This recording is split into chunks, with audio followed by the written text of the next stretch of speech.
Hello, everyone, and welcome back to another Q Project Cybersecurity Pocket Edition workshop.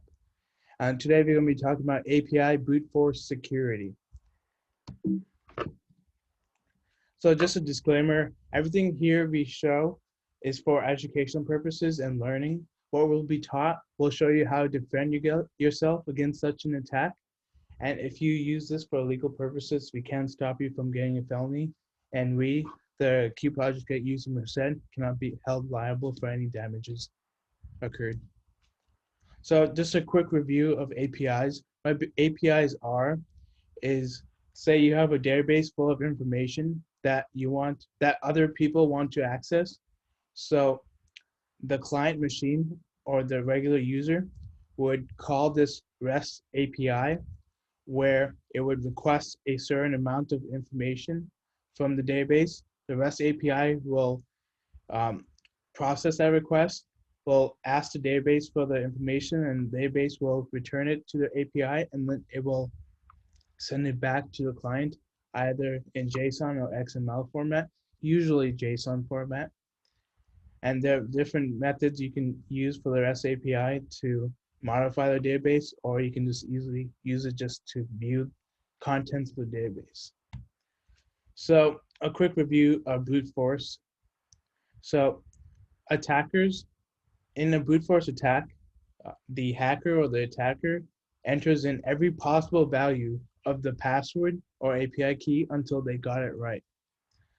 Even uncommon passwords are entered, such as that long string of letters and numbers, even when the password may be something like this is my secure password, or YOLO could be another password, or just simply password.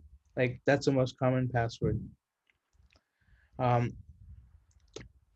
If you want to attack a password which has actual words in it, you would execute something called a dictionary attack, not a brute force attack. Dictionary attack basically takes the words from a dictionary and scrambles it and then enters it into the actual password field and keeps trying different combinations until they get it right.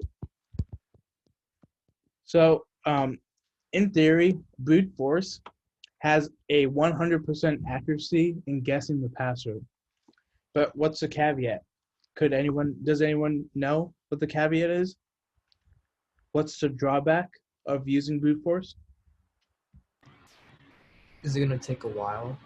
Exactly. So the catch is that although it may be accurate, it is definitely not efficient. Because what if you start with the first digit right here, F, and maybe you type in F because you know that's definitely not the password. You still type it in, and all that wasted time is calculated with the actual time it takes to execute the brute force, and thus you lose so much time.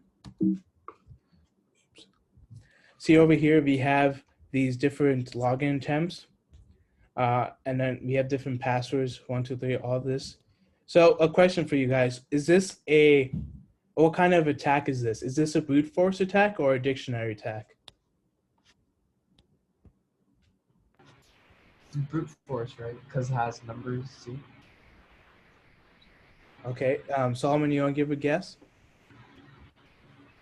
I would say maybe a hybrid because it's testing dictionary words and numbers. Interesting. Okay. I would say that it was a dictionary attack, although all three of us may be right. But I would guess a dictionary attack because it uses passwords from the most common password list. For example, the most common password is password, and then it's password with the 0 with the P0SSWRD. That's the second most common. There's 1, 2, 3, 4, 5. So where he got this list was from some online list generator, which generates all the most common passwords, and he uses that as his dictionary. But how they form the dictionary with these 1, 2, 3, all to 4, 5, 6, that could be done through brute force or minimal brute force. So I mean, I guess it may be a hybrid, or we'll never know. Oops. So brute force and API keys. Let's put this together. So this is how a regular API may look like. You have your first, what do you call it, subdomain called API. It doesn't have to be API. It's usually API dot at the domain.com, the domain name. And then it has the API key, which you usually register on the website, which gives you access to the REST API. And sometimes there's also other arguments which let you get a specific, or let you configure your request to get specific kind of data from the database.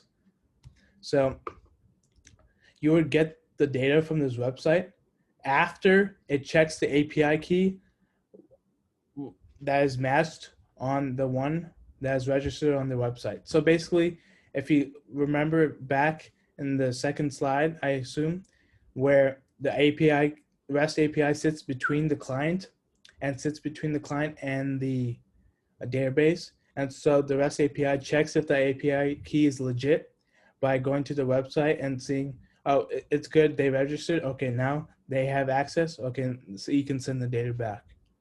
And so what if you want to access the data without registering for the API key? So for example, the API costs and you don't want to spend money, and so you just want to brute force it. Or you were contracted to penetration test the API or any other legal purpose. The first one is illegal, so don't do that if you don't have authorized permission to. Now we're going to develop a brute force solution, and then later we're going to discuss steps how we can mitigate this attack. All right, demo time. Now, does everyone have Python installed? I do. Okay, well, I'm just assuming everyone has it. Can you see this? Yeah. Can you see it where I'm saying enter the path for the new file? Yeah. Okay, so let's just create a new file. Let's call this API brute force.py. So all of this code is going to be in Python 3. So you have to have Python 3 installed. So first we're going to set the shebang.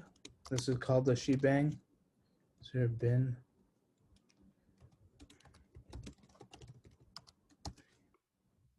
Oops. So basically this tells the file whenever you're running it that you're running it with Python 3. And so you can execute it like this, API brute force.py in the terminal, or you can easily just type in Python 3 API brute force.py. Okay, so either way, either one works fine. So let's actually get the code running up. So let's test it with time to see how much time it takes, because that is a big factor when developing a brute force solution. So I'm gonna go a little bit fast. So try to keep up.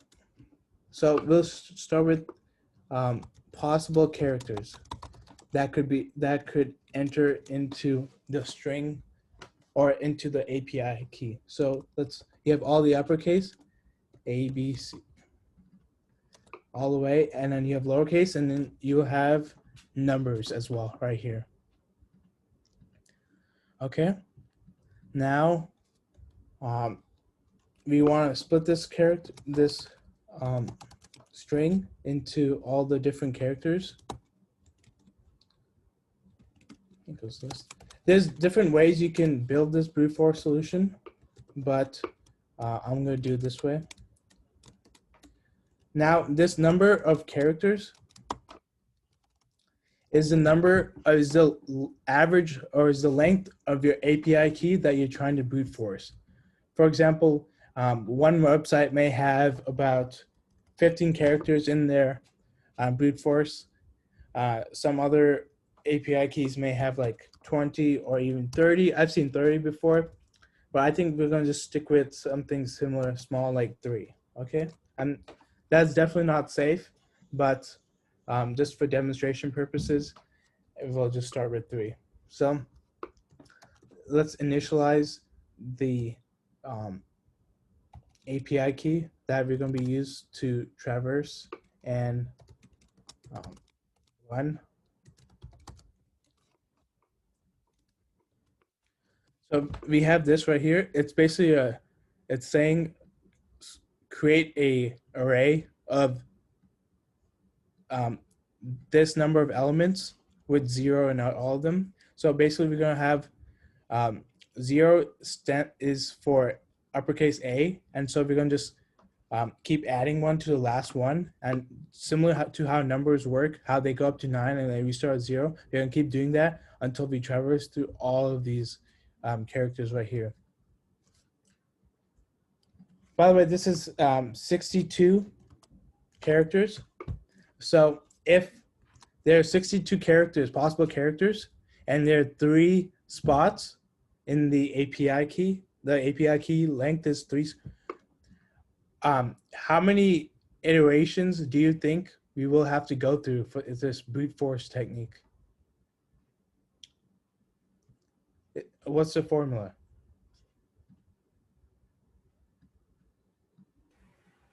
I'm gonna guess it's like 3 to the power of 62. Or is that too Not high? really. It's the opposite. Opposite. Okay. So you have 3 spots open, 62 possible combinations for each spot, times 60 times 62, and that will equal a large number. Okay, so let's go right here.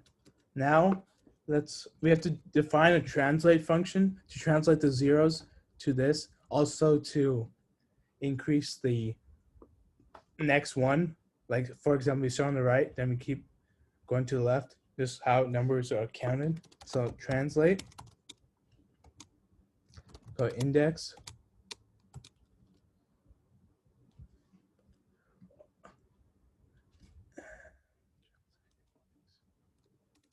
actually wait, sorry. We'll just get next API key. That's how we're gonna increment the API key, which we will brute force. So we have this, just a temporary key. Key equals temp k.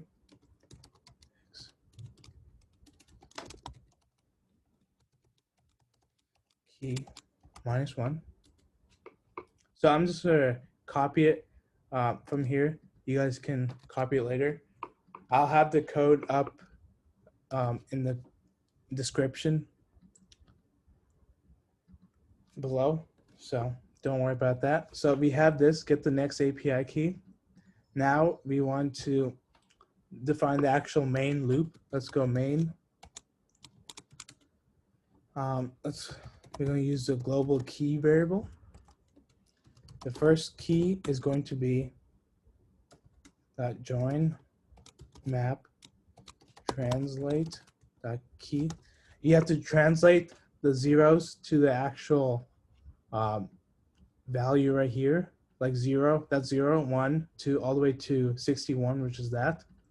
And so we're going to define a function called here, define translate.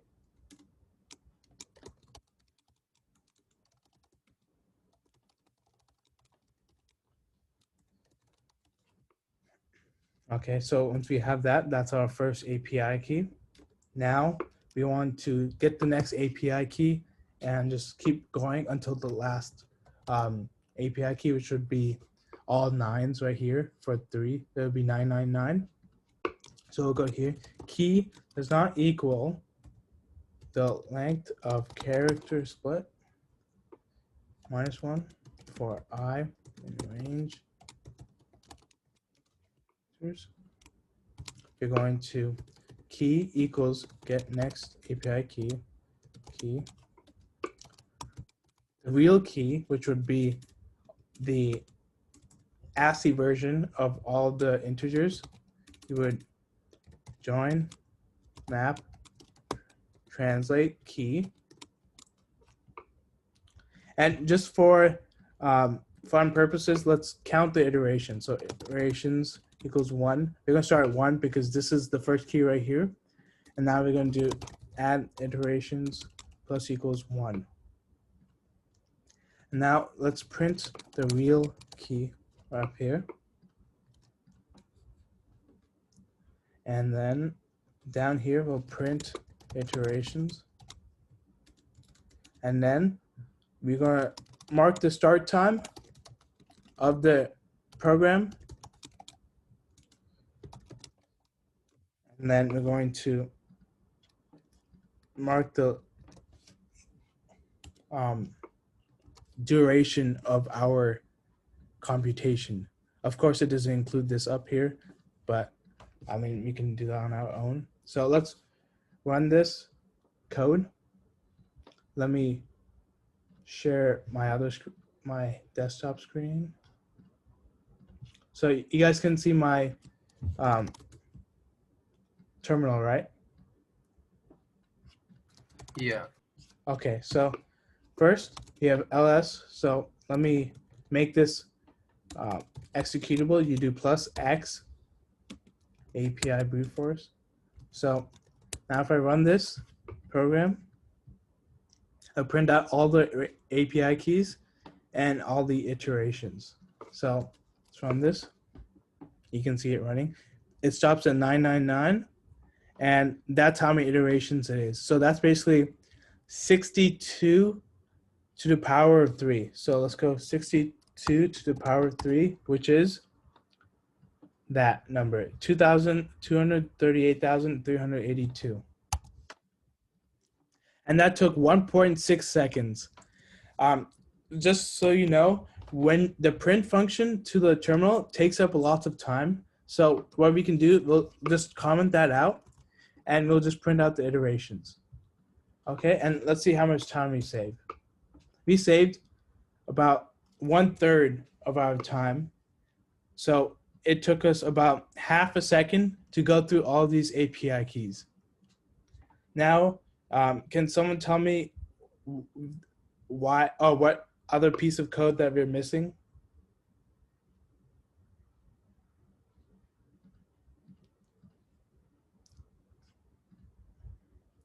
Okay, so basically, oh, I was asking what piece of code are we missing to complete this brute force to initiate the attack? Shouldn't we be like piping it into a API URL? Exactly. So we have request. There's a request module. I'm not gonna execute it because that's kind of legal, and I haven't set up a request, a private server to test on. But the code for this is requests.get whatever your thing is plus real key, and then if you want to mention any proxies, you can put that there. But I'm not gonna touch that for now. And so let's actually ping google.com and see how long it takes for the server to reach with like some kind of information. So if I do ping google.com, it's about 23 milliseconds. And so if I want to brute force this solution, then I would have to wait 23 times 2, which is around 46 milliseconds for each time my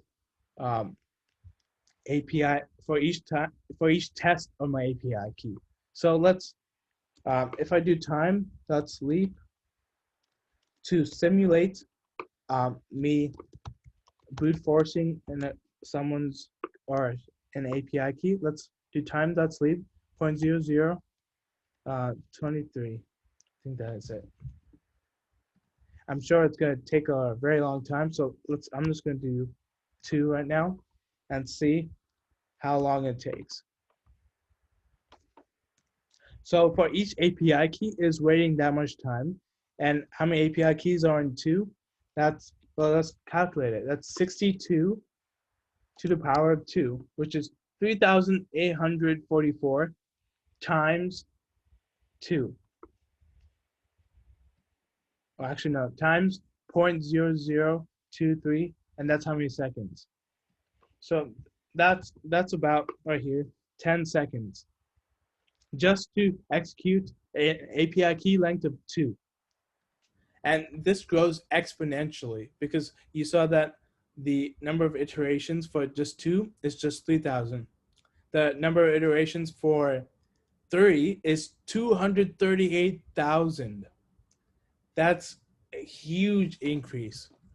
So a way we can improve this is using asynchronous methods. So when you're sending a API request with our test or our brute force solution, you can send multiple ones at the same time, keep pushing it into our network card to keep sending it there without waiting for a response back.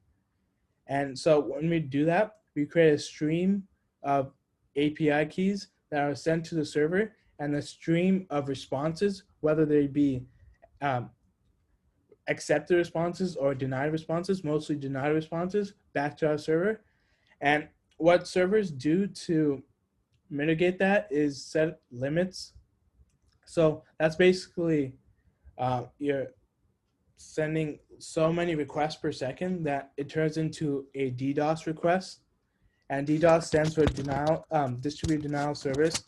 And so basically they think that you're trying to destroy the API key. You're trying to remove access for other legitimate users to use it, and so they'll block your IP. We'll talk more about this later in the slides. But what I just want to do in the last moment of here is that I want to test the seconds with different numbers. So for 2, let's see, we have 0.0078 seconds just to generate the keys, not for the sleep and stuff. So let's say if you do asynchronous methods to send a stream of API requests to the server, this would be it. This would simulate it because there would be no time to sleep because you just keep sending requests. So with 2, you have 0.0078. That's about 7 milliseconds. Yeah, 7 milliseconds. So if I do 3, that's just half a second. You went from 7 milliseconds to half a second. Now, does anyone want to guess for 4? Any guesses?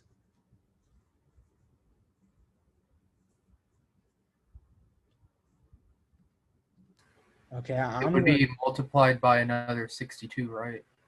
number 62. So what's your guess for the seconds? It would be like 30 seconds. 30 seconds. Okay, Akil, do you ever guess? I think I'd agree with him. I think maybe like another 30 seconds. 30 seconds. Okay, let's test it. Okay, I'm gonna say about like 20 seconds. Actually, no, a minute. Because that multiplies, but oh yeah, that's right. It's exponential. Well, probably take a long time, but that's okay. By the way, I should share the specs of my laptop because this is what we're doing. We're doing calculations, computation. I have a 2.6 gigahertz computer with 8 cores. Oh, you guys were right. It's near 30 seconds. 33 seconds. 33 seconds and 788 milliseconds.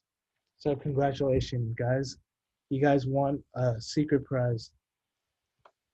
Big prize. Okay, now let me continue the slide. So, just give me a second.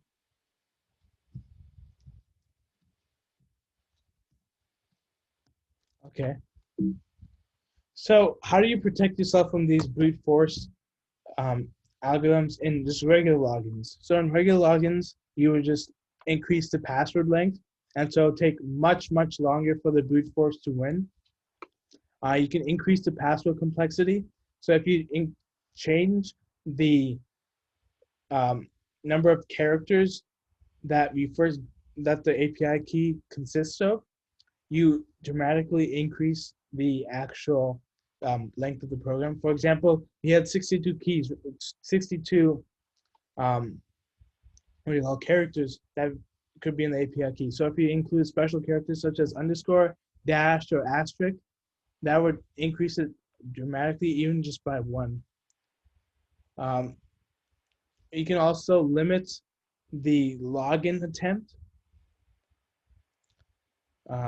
by, that's what Google does. Basically, you only log in like 3 times before you're logged out. You can implement CAPTCHA, and you can use multi-factor authentication. In API keys, you can increase the API length, like we talked about. You can even adding couple special characters. It dramatically, exponentially increases the base number of possible characters. What you can do is also limit the API key attempt by the IP address to about 1 failed attempt. So each IP address would get about 2 attempts to actually get the API key without being blocked.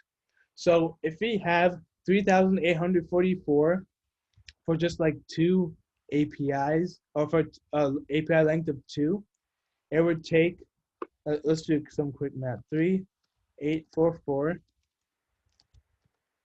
divided by 2.